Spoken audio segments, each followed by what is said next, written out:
தூய்மை பணியை தனியார் மயப்படுத்துவதை கைவிட வேண்டும், பணி நிரந்தரம் உள்ளிட்ட கோரிக்கைகளை நிறைவேற்ற கோரி சென்னை எழும்பூரில் உள்ள ராஜரத்தினம் ஸ்டேடியம் அருகே 5 மற்றும் 6ஆம் மண்டலத்திற்கு உட்பட்ட தூய்மை பணியாளர்கள் உண்ணாநிலை போராட்டத்தில் ஈடுபட்டு வருகின்றனர். இதுகுறித்த தகவல்களை தருகிறார் எமது செய்தியாளர் ராம்குமார்.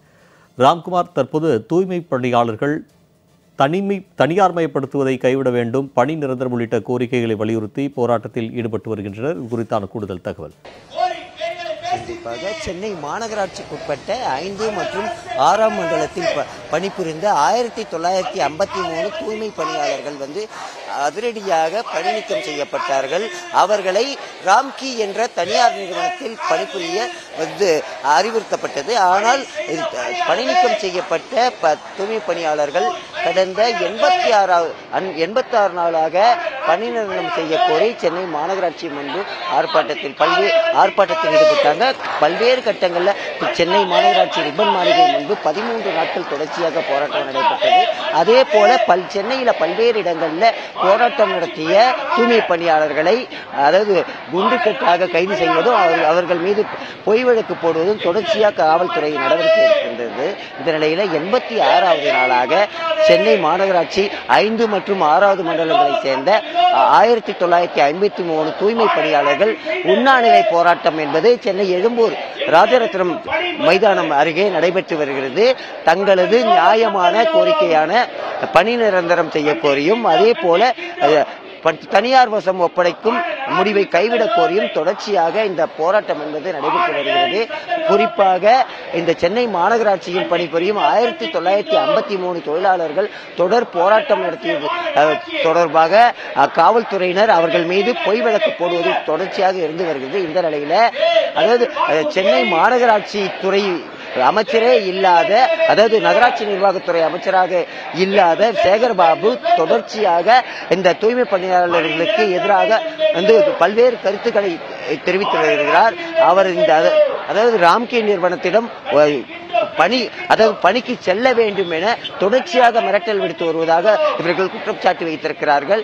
குறிப்பாக நகராட்சி நிர்வாகத்தின் கீழ் செயல்படும் சென்னை மாநகராட்சி முடிவுகளை சேகர்பாபு எடுத்து வருவதாக தெரிவித்திருக்கிறார். சமீபத்தில் இந்து அறநிலைத்துறை கட்டுப்பாட்டில் இருக்க தற்காலிக தொழிலாளர்கள் 2500 பேர் பணி நிரந்தரம் செய்யப்படுவார்கள் என சேகர்பாபு அறிவித்திருக்கிறார்கள். அப்போது சென்னையை சுத்தப்படுத்தும் தூய்மை பணியாளர்கள் அவர்களை பணி நிரந்தரம் செய்யக்கூடாது என சேகர்பாபு ஏன் தெரிவிக்கிறார் என இந்த போராட்டத்தில் ஈடுபட்டவர்கள் கருத்து தெரிவித்திருக்கிறார்கள். குறிப்பாக கடந்த 86வது நாளாக நடைபெற்று வரும் இந்த போராட்டம் என்பது தொடர்ச்சியாக நடைபெறும். தங்களது கோரிக்கை 1953 பேர் இந்த சென்னை மாநகராட்சி 5 மற்றும் 6வது மண்டலத்தில் மீண்டும் பணியமர்த்த வேண்டும், தனியார் வசம் ஒப்படைப்பதை தடுத்து நிறுத்த வேண்டும் என வலியுறுத்தி தொடர்ச்சியாக போராட்டம் என்பது வரும். இந்த அரசு எந்த பொய் வழக்கு போட்டாலும் இந்த போராட்டம் தொடரும்.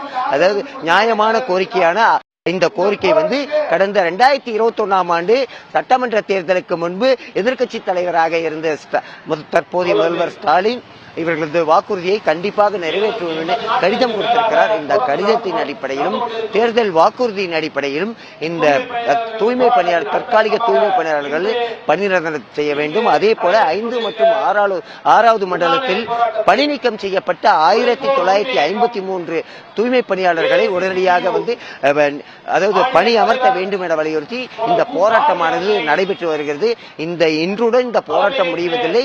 தங்களது கோரிக்கை என்பது எப்போது நிறைவேற்றப்படுகிறதோ அப்போது வரை தங்களது போராட்டம் சிறைக்கு செல்லவும் தங்கள் தயங்க மாட்டோம் என தெரிவித்திருக்கிறார்கள். ஸ்ரீதர், களத்திலிருந்து நேரடியாக தகவல்கள் வழங்கியமைக்கு நன்றி ராம்குமார்.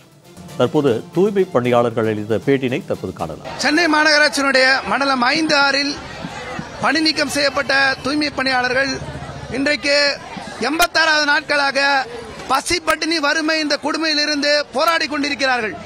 ஆனால் இன்றைக்கு தமிழ்நாடு அரசு 3 வேளை 3 ஷிப்டில பணிபுரியக்கூடிய தொழிலாளர்களுக்கு சென்னை மாநகராட்சியில் மட்டும் முதல் தவணையாக உணவளிப்பதாக சொல்லியிருக்கிறார்கள். யார் அந்த கோரிக்கையை வைத்தது? உங்ககிட்ட சாப்பாடு வேணும்ன்ற கோரிக்கை யார் வச்சா? சாப்பாடு கொடுத்தாலும் மற்ற கோரிக்கையால நாங்க புறக்கணிக்கல. ஆனா இன்னைக்கு சாப்பாடு யார் கேட்டா?